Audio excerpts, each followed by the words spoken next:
If you are starting to dive deeper into Power Query and find yourself typing M code manually, you've probably met Intellisense. Intellisense is that handy feature that suggests functions as you type, offering hints and auto-completing them when you press Tab and use the arrow keys or mouse. It's like having a code assistant that ensures your spelling is correct, speeding up the process.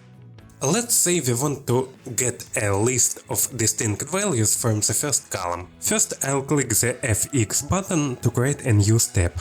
Then I'll type list.distinct to get unique names and watch closely.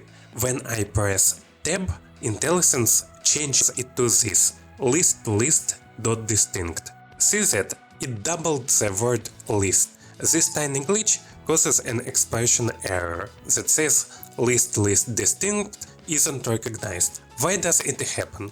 It seems Intellisense get confused when typing functions with dots manually. Whether it's a bug or a feature, it's undeniably frustrating. Here is the good news. There is a simple fix. You have two options. First one, type only the function names without the prefix. Instead of typing list distinct, just type distinct. Press Tab and Power Query will automatically insert list distinct for you.